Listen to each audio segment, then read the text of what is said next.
രാഹുൽ മാങ്കൂട്ടം MLA-ക്കെതിരെയുള്ള നീക്കത്തിൽ നാണം കെടുമെന്നുറപ്പായതോടെ വിഭ്രാന്തിയിലായ മുഖ്യമന്ത്രി പിണറായി വിജയൻ പഠിച്ച പണി 18 പുറത്തെടുക്കുകയാണ്. അന്വേഷണ സംഘത്തിന്റെ അടിയന്തര യോഗം ചേർന്നിരിക്കുകയാണിന്ന്. ക്രൈംബ്രാഞ്ച് മേധാവി H. വെങ്കടേഷ് പ്രത്യേക അന്വേഷണ സംഘത്തിന്റെ യോഗത്തിൽ പങ്കെടുത്തു എന്നാണ് അറിയുന്നത്. DYSP Shaji, S. സാജൻ, സാഗർ, ബിനോജ് എന്നിവരാണ് പ്രത്യേക സംഘത്തിലുള്ളത്. ഇവർക്ക് പുറമെ വനിതാ ഉദ്യോഗസ്ഥരും സൈബർ വിദഗ്ധരും സംഘത്തിലുണ്ടാകും. ഒരു MLA-യെ പൂട്ടാൻ പരാതിയില്ലാത്തൊരു കേസിൽ എത്രത്തോളം പണിപ്പെടുന്നുണ്ട് ഈ മുഖ്യമന്ത്രി എന്നുള്ളത് ഇത് തന്നെ കണ്ടാലറിയാം. എങ്ങനെയായാലും വേണ്ടില്ല, രാഹുൽ മാങ്കൂട്ടത്തിൽ MLA-ക്കെതിരായ ലൈംഗിക പീഡന ആരോപണങ്ങളിൽ കുരുക്ക് മുറുക്കാനാണ് സർക്കാർ നിർദ്ദേശം നൽകിയിരിക്കുന്നത്. അതിനുവേണ്ടിയാണ് സ്ത്രീ വിഷയത്തിൽ തന്നെ കുപ്രസിദ്ധി നേടിയ ഒരു പോലീസ് ഉദ്യോഗസ്ഥനെ തന്നെ ആദ്യം അന്വേഷണ ചുമതല ഏൽപ്പിച്ചത് എന്ന റിപ്പോർട്ടുകൾ പല ചാനലുകളും പുറത്തുവിട്ട് കഴിഞ്ഞു. അതുപ്രകാരം അദ്ദേഹം ഒഴിഞ്ഞ് സ്ഥലം വിട്ടു എന്നാണ് അറിയുന്നത്. അതുപ്രകാരം പീഡന ആരോപണം അന്വേഷിക്കാൻ പുതിയ അന്വേഷണ സംഘത്തിന് രൂപം നൽകിയതിന് പിന്നാലെ ഇന്നു മുതൽ തന്നെ പരിശോധനയും തുടങ്ങിയിട്ടുണ്ട് എന്ന വാർത്തയും പുറത്തു വരുന്നു. ആരോപണം ഉന്നയിച്ച 6 പേരിൽ നിന്നും ക്രൈംബ്രാഞ്ച് ഡിവൈഎസ്പി ഷാജിയുടെ നേതൃത്വത്തിലുള്ള സംഘം മൊഴിയെടുക്കുമെന്നാണ് അറിയിച്ചിരിക്കുന്നത്. കൈവശമുള്ള തെളിവുകൾ ഹാജരാക്കണമെന്ന് ആവശ്യപ്പെട്ട് നോട്ടീസ് നൽകിയാവും മൊഴിയെടുക്കുന്നത്.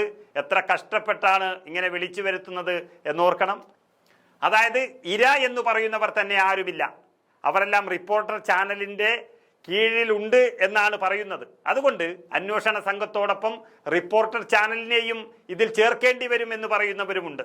എങ്കിലും യൂത്ത് കോൺഗ്രസ് മുൻ പ്രസിഡന്റ് കൂടിയായ രാഹുലിനെതിരെ മാധ്യമങ്ങൾ വഴിയും സാമൂഹിക മാധ്യമങ്ങളിലൂടെയും ആരോപണം ഉന്നയിക്കുകയല്ലാതെ ഇവർ ആരും തന്നെ പരാതികൾ നൽകിയിട്ടില്ല ഇതുവരെ.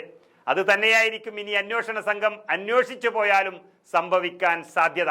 അതാണ് സർക്കാരിന് ഇപ്പോൾ പണിപാളി എന്നുള്ളൊരു സംഭവത്തിലേക്ക് കാര്യങ്ങൾ എത്തി നിൽക്കുന്നത്. അങ്ങനെ ഒരു തോന്നൽ സർക്കാരിനുണ്ടായിരിക്കുന്നു. കാരണം ഈ ഇരകൾ എന്ന് പറയുന്നവർ എല്ലാം അന്തരീക്ഷത്തിലാണ് ഇപ്പോൾ നിൽക്കുന്നത്. കേരളത്തിലെ ജനങ്ങൾ, പ്രത്യേകിച്ച് സ്ത്രീ സമൂഹം, ഇത്തരം ഇരവാദികൾക്കെതിരെ അതിശക്തമായി തന്നെ രംഗത്ത് വരുന്നൊരു കാഴ്ചയാണ് മാങ്കൂട്ടത്തിലിന്റെ കേസിൽ കണ്ടുവരുന്നത്. മാത്രവുമല്ല, തട്ടിപ്പ് പരിപാടിയുമായി വന്നാൽ അത് വ്യക്തമായി മനസ്സിലാക്കാൻ കഴിവുള്ള ന്യായാധിപന്മാരാണ് നമ്മുടെ കോടതികളിൽ ഇരിക്കുന്നത്. കോടതികളിലുള്ള വിശ്വാസം ജനങ്ങൾക്കുള്ളിടത്തോളം കാലം ഈ തട്ടിപ്പ് സംഘങ്ങൾ അങ്ങ് മുന്നോട്ട് പോകാൻ മടിക്കും എന്നുറപ്പാണ്. അതാണ് ആരും കേസ് കൊടുക്കാനോ കോടതിയിലേക്ക് പോകാനോ തയ്യാറാകാതെ നിൽക്കുന്നത്. അവരെ തേടിയാണ് ഇനി പിണറായി വിജയന്റെ പോലീസും ക്രൈംബ്രാഞ്ചും പോകാനിരിക്കുന്നത്. എങ്ങനെയെങ്കിലും മാങ്കൂട്ടത്തെ കുടുക്കണമെന്ന ഒറ്റ ചിന്തയിൽ ഈ ടീമിനൊപ്പം തന്നെ കേരളത്തിന്റെ മുഖ്യമന്ത്രിയും ചേർന്നത് വലിയ മോശമായി പോയി എന്ന അഭിപ്രായമാണ് പല CPM-കാർക്ക് തന്നെ ഉള്ളത്. വെളിപ്പെടുത്തലിന്റെ അടിസ്ഥാനത്തിൽ മുഖ്യമന്ത്രിക്ക് ലഭിച്ച പരാതികളുടെ തുടർച്ചയാണ് ഈ അന്വേഷണം മുന്നോട്ട് പോകാൻ തീരുമാനിച്ചത് എന്ന് പറയുമ്പോഴും പരാതി നൽകിയവരെയും അവരുടെ മേൽവിലാസവും അറിയാൻ കാത്തിരിക്കുകയാണ് കേരളം. അവർക്കിട്ട് നന്നായി കൊടുക്കാൻ തന്നെ കാത്തിരിക്കുകയാണ് മലയാളികൾ. ശരിക്കും സമൂഹത്തിന്റെ മുന്നിൽ ഇപ്പോൾ നാണം കെട്ട് നിൽക്കുന്നത് രാഹുലിനെതിരെ ഇങ്ങനെ ഇല്ലാക്കഥകൾ ഉണ്ടാക്കുന്ന CPM BJP പാർട്ടികളും റിപ്പോർട്ടർ ചാനലും അതുപോലെ തട്ടിപ്പു സംഘങ്ങളുമാണ്. CPM മാത്രമല്ല, മുഖ്യമന്ത്രിയും ഏതാനും ദിവസത്തിനകം തന്നെ നാണം കെട്ട് രാഹുലിന്റെ മുന്നിൽ തല താഴ്ത്തുമെന്നുറപ്പായതോടെ പോലീസിന് വലിയ വെല്ലുവിളിയാണ് ഈ കേസിലുള്ളത്. സാക്ഷികളെയും പരാതിക്കാരെയും വരെ അവർ തന്നെ കണ്ടെത്തേണ്ടുന്ന ഒരവസ്ഥയിൽ എത്തി നിൽക്കുകയാണ്. എന്ത് നാണക്കേടാണ്, എന്തൊരവസ്ഥയാണ് എന്ന് നോക്കണം. അതുപ്രകാരം ആരോപണം ഉന്നയിച്ചവരെ നേരിട്ട് കണ്ട് മൊഴിയെടുക്കാനും തെളിവുകൾ ശേഖരിക്കാനുമാണ് ഇപ്പോൾ പോലീസിന്റെ ക്രൈംബ്രാഞ്ചിന്റെ നീക്കം. ഇതിനായി സൈബർ പോലീസ് സംഘത്തെയും വനിതാ പോലീസിനെയും ഒക്കെ ഉൾപ്പെടുത്തിയിട്ടുണ്ട് ഈ വിങ്ങിൽ. അല്ലാതെ വേറെ വഴിയില്ല എന്നൊരവസ്ഥയിലാണ് കേരളത്തിന്റെ ആഭ്യന്തരമന്ത്രി പിണറായി വിജയൻ ഉള്ളത്. ടെലഗ്രാം ചാറ്റുകൾ, ശബ്ദരേഖകൾ എന്നിവ തെളിവായി സമാഹരിക്കും. നിലവിൽ അന്വേഷണത്തിനായി നിയോഗിച്ച ക്രൈംബ്രാഞ്ച് ഡിവൈഎസ്പി ബിനുകുമാർ രാഷ്ട്രീയ സമ്മർദ്ദത്തെ തുടർന്ന് അസൗകര്യം അറിയിച്ചു പിന്മാറി എന്നാണ് പറയുന്നത്.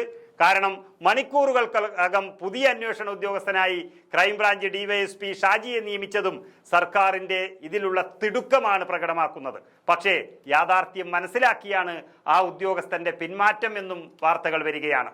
സ്ത്രീകളെ പിന്തുടർന്ന് ശല്യപ്പെടുത്തി എന്നാണ് രാഹുലിനെതിരെ കേസെടുക്കുന്നത്. വലിയ കണ്ടെത്തൽ തന്നെയാണിത്. അത്രയ്ക്കും ഗതികെട്ട് പോയൊരവസ്ഥയിലാണ് പിണറായി സർക്കാർ ഉള്ളത്. ഈ കേസ് നിലനിൽക്കുമോ എന്ന് തന്നെ സംശയമുള്ളപ്പോൾ രാഹുൽ മാങ്കൂട്ടത്തിനെ തൊട്ട് കൈപൊള്ളിയൊരവസ്ഥയിലാണ് സാക്ഷാൽ മുഖ്യമന്ത്രി പിണറായി വിജയൻ തന്നെ.